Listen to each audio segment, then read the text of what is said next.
दिल दिया है जान भी देंगे ए वतन तेरे लिए।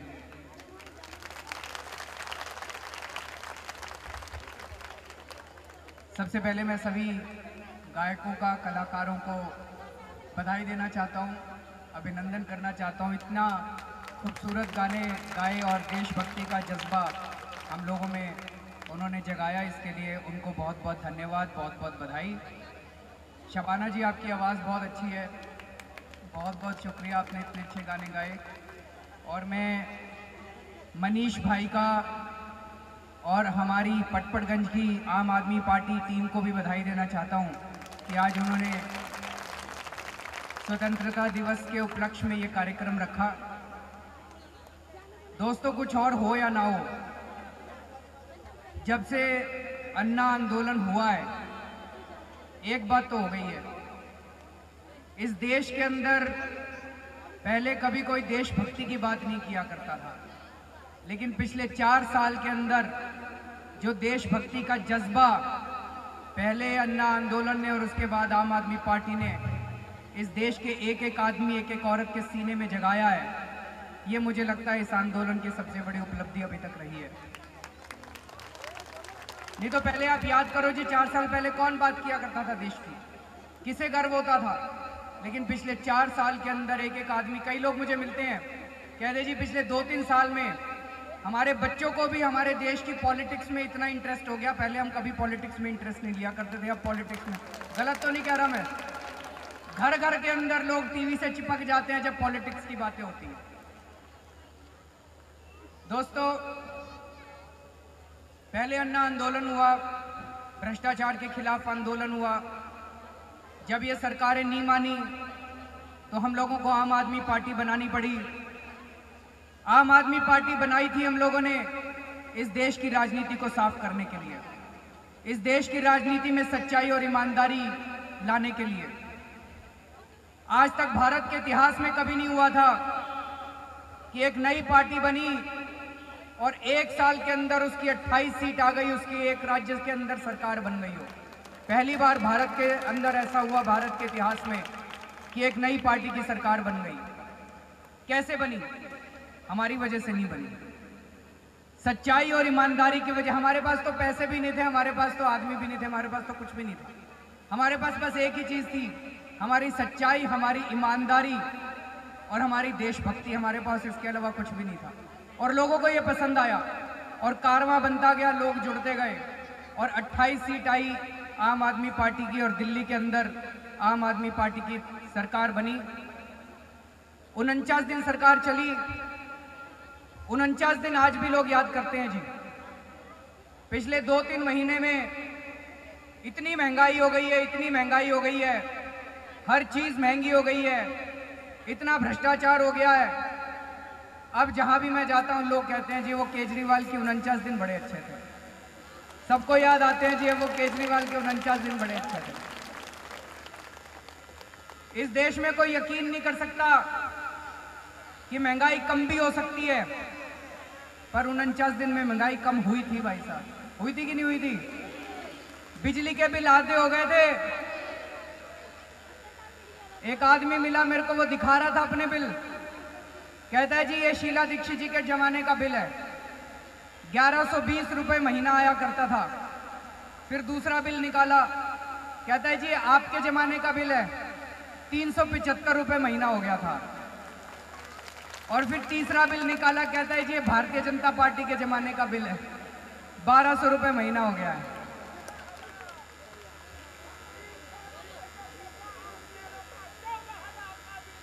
वो भाई साहब कह रहे हैं 300 रुपए देते थे, आज 14,000 रुपए का बिल। उसमें तो कुछ गड़बड़ होगी भाई साहब।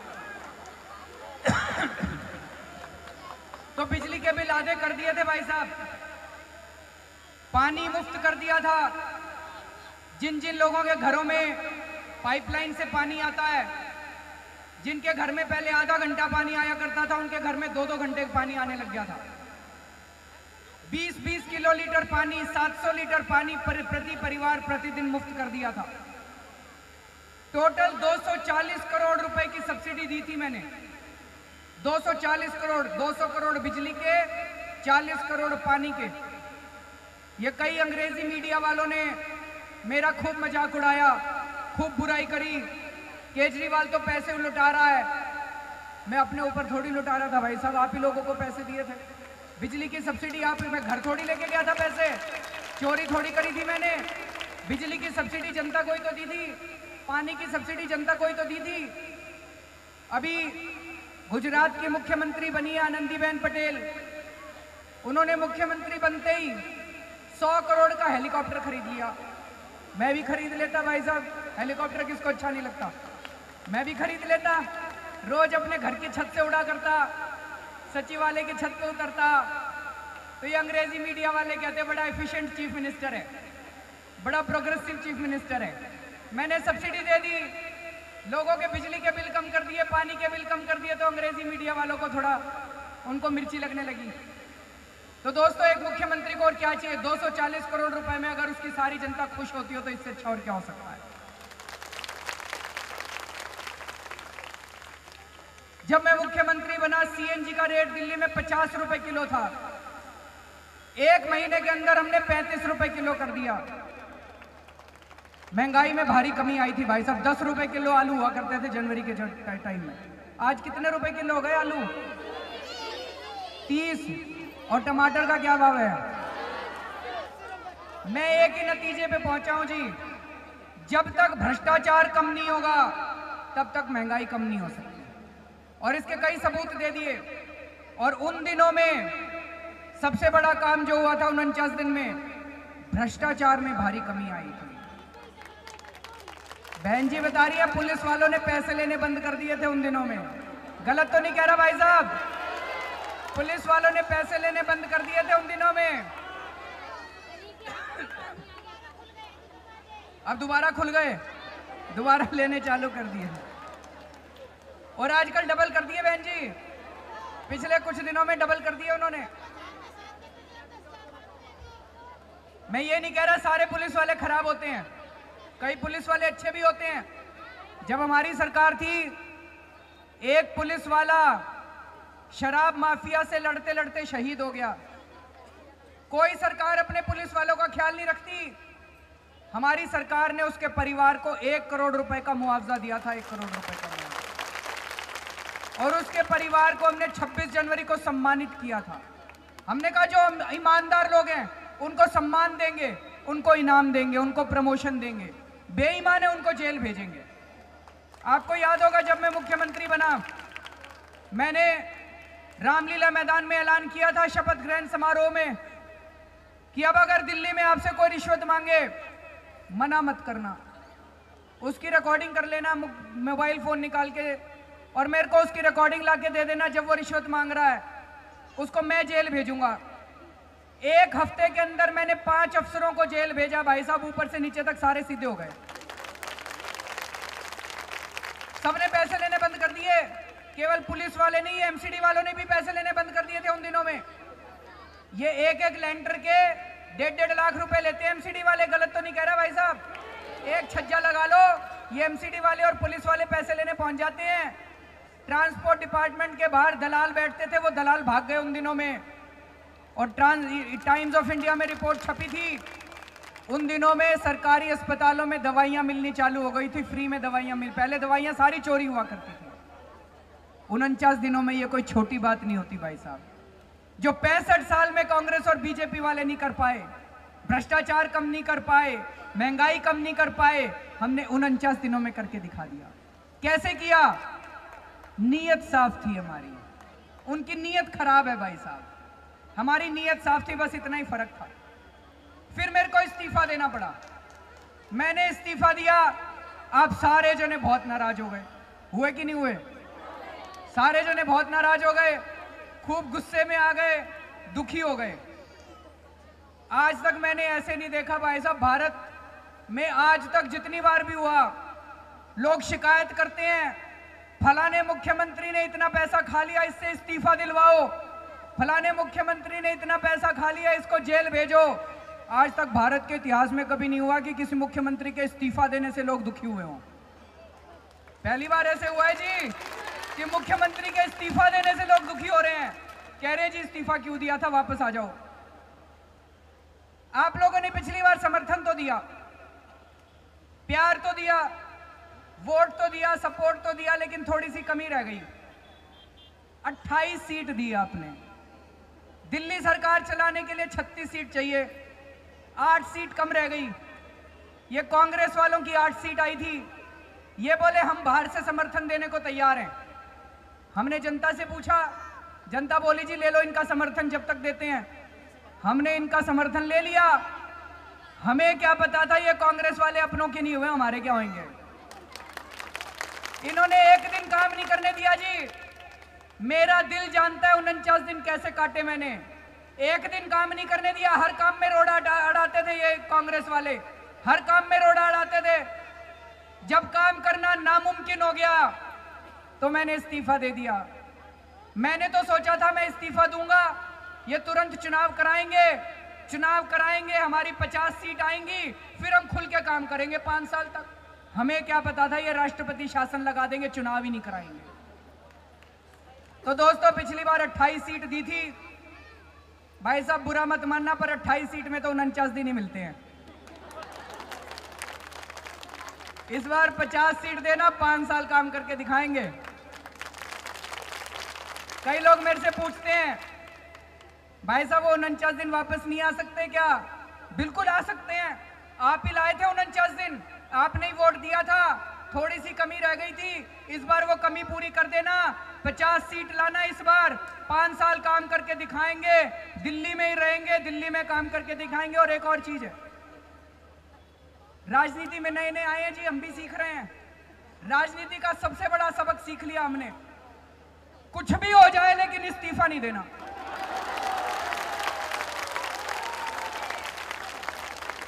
इस बार इस्तीफा नहीं देंगे, चाहे जो मर्जी हो जाए, इस बार इस्तीफा नहीं देंगे। बहन जी को भी बड़ा अच्छा लगा, कह रही है बिल्कुल नहीं देना। तो दोस्तों इस बार इस्तीफा नहीं देंगे, जो मर्जी हो जाए, चाहे जमीन आसमान एक हो जाए, लेकिन इस बार इस्तीफा नहीं देंगे। अभी ये बीजेपी वाले काफी कोशिश कर रहे हैं सरकार बनाने की। पहले उन्होंने कांग्रेस को जोड़ तोड़ करने की कोशिश करी। कांग्रेस के 8 विधायक हैं, उन्होंने 6 विधायक तो तोड़ लिए थे। कांग्रेस और बीजेपी में शादी होने वाली थी, अंगूठी पहना दी गई थी, 6 दूल्हे थे, 20-20 करोड़ का दहेज देना था, सब कुछ पक्का हो गया था। ये आम आदमी पार्टी वालों ने आकर रायता फैला दिया। आम आदमी पार्टी वालों ने आके शादी तोड़ दी कांग्रेस बीजेपी वालों। सारा हमने होर्डिंग लगवा दी जी पूरे दिल्ली में कि कांग्रेस बीजेपी की शादी होने वाली है, सारे आओ बारात में, सारे आओ। तो उनकी शादी टूट गई, सब पता चल गया पहले। अब ये हमारे वालों पे डोरे डाल रहे हैं, बीजेपी वाले हमारे वालों पे डोरे डाल रहे हैं। एक बार तो करा, अब हमने सुना है कि 20 तारीख के बाद एक बार फिर डोरे डालेंगे। तो इन्होंने काफी कोशिश कर ली जी हमारे 15 विधायकों को तोड़ने की। हमारे विधायक कौन है? बिल्कुल आम आदमी है, कोई घर से अमीर आदमी नहीं है। एक हमारे विधायक को 20-20 करोड़ रुपए ऑफर कर रहे हैं। अभी तक हमारा एक भी आदमी नहीं टूटा, एक भी आदमी नहीं टूटा। नहीं तो 20 करोड़ रुपए आज के जमाने में किसको बुरे लगते हैं? कोई भी चला जाता। किसी को केजरीवाल से क्या प्यार है, क्या मोहब्बत है? कोई प्यार नहीं है। इन सारे हमारे विधायकों को देश से प्यार है। सर कटा देंगे लेकिन देश के साथ गद्दारी नहीं करेंगे। एक भी हमारा विधायक नहीं टूटा। तो अब ये चुनाव इनको कराने पड़ेंगे बीजेपी वालों को। पिछली बार हम लोग चुनाव लड़े थे, हमारे पास तो पैसा नहीं है जी। मैं भी फक्कड़ हूं और ये मनीष सिसोदिया भी फक्कड़ है। मैं शीला दीक्षित जी के खिलाफ चुनाव लड़ा था, 3 लाख रुपए खर्च करे थे मैंने। 3 लाख रुपए में चुनाव लड़े जाते हैं भाई साहब? 3 लाख रुपए में कोई विधायकी का कैसे जीता मैं? चुनाव मैं नहीं लड़ा था, चुनाव आप लड़े थे। जनता चुनाव लड़ी थी, जनता घर घर गई थी, जनता ने जाके वोट मांगे थे, जनता जीती थी, जनता मुख्यमंत्री बनी थी। इस बार का चुनाव भी आपने लड़ना है भाई साहब, हमारे पास तो पैसे नहीं है। इस बार का चुनाव भी आपने लड़ना है, अपने लिए लड़ना है। मेरे ऊपर एहसान नहीं करना, मनीष सिसोदिया पे एहसान नहीं करना, अपने लिए चुनाव लड़ना, अपने बच्चों के लिए चुनाव लड़ना, इस देश की राजनीति साफ करनी है दोस्तों। मेरे को पैसा नहीं चाहिए भाई साहब, मेरे को सत्ता नहीं चाहिए, मेरे को पैसा चाहिए होता। इनकम टैक्स में कमिश्नर की नौकरी करता था, कमिश्नर होते हुए जितना मर्जी पैसा कमा लो जी, क्या पैसे की कमी है? अगर पैसा ही कमाना होता मैं कमिश्नर की नौकरी छोड़ के क्यों आता? अगर सत्ता का लालच होता, भगवान ने मुख्यमंत्री बना दिया था, क्या जरूरत थी इस्तीफा देने की? आजकल एक चपरासी की नौकरी नहीं छोड़ी जाती, मुख्यमंत्री की कुर्सी छोड़ने के लिए कलेजा चाहिए, कलेजा। तो मेरे को पैसा और सत्ता नहीं चाहिए भाई साहब, देश के लिए काम कर रहे हैं और सबको मिलकर करना पड़ेगा। ये मेरी लड़ाई नहीं है, ये हम सब लोगों की लड़ाई है दोस्तों, और हम सब लोगों को मिलकर ये काम करना पड़ेगा। हम सब लोगों की लड़ाई है और मुझे पूरी उम्मीद है कि इस बार भी जीत आम आदमी पार्टी की होगी, इस बार भी जीत आप लोगों की होगी। अंत में अभी अरविंद भाई एक गाना गाएंगे जो उनका पसंदीदा है, हम सब का क्यों लड़ रहे हैं, इंसान का इंसान से वो भाईचारा। लेकिन उससे पहले मैं एक बार आप सबको बधाई देना चाहता हूं, क्योंकि जब मैं कह रहा था, कुछ साथियों से बात हुई, कुछ आगे बात हुई कि क्रांति गीत संध्या का आयोजन करेंगे, तो मुझे कहा गया, कुछ लोगों ने कहा कि अरे देशभक्ति के गाने सुनने कौन आता है, अगर आपको कराना है तो कुछ रंगारंग कार्यक्रम कराओ, फिर अरविंद को बुलाना। आपने उन सबको करारा जवाब दिया है कि जमाना बदल गया है, अब देशभक्ति के कार्यक्रमों में 4-4 घंटे लोग बैठ के देशभक्ति के गानों पे झूम सकते हैं, तालियां बजा सकते हैं। आपने बहुत जबरदस्त जवाब दिया है साथियों। और जैसा कि मैंने पहले कहा था, पटपड़गंज में ये कल्चरल एक्टिविटीज की हम एक नई चेन शुरू करेंगे। सूफी, कबीर, देशभक्ति के नाटक, चाहे वो श्री राम चौक हो, पटपड़गंज का गांव हो, या फिर मयूर विहार फेज 2 के ऑडिटोरियम्स हो, वहाँ पे हॉल्स में, इन सब में ये शुरू करेंगे। हर महीने कुछ ना कुछ कार्यक्रम रखा जाएगा। अभी अगर आने वाले समय में कबीर और सूफी गीतों का हम कार्यक्रम करेंगे, देशभक्ति के नाटकों का कार्यक्रम करेंगे, तो ये सब चलेगा आगे। अब मैं अरविंद भाई से रिक्वेस्ट करूंगा वो अपना पसंदीदा गाना प्रस्तुत करें। ये एक प्रार्थना है, हमारी पार्टी का संदेश है। इसमें हम कैसा भारत चाहते हैं, हम कैसा समाज चाहते हैं। आज ये पार्टियां जाति और धर्म के नाम पे जनता के बीच में जहर घोलती हैं। हम ऐसा भारत चाहते हैं जिसमें इंसान का इंसान से भाईचारा हो। तो मैं एक एक लाइन बोलूँगा, मेरे पीछे पीछे सब लोग गाएंगे, और मैं गाता बहुत ख़राब हूँ, पहले ही चेतावनी दे देता हूँ।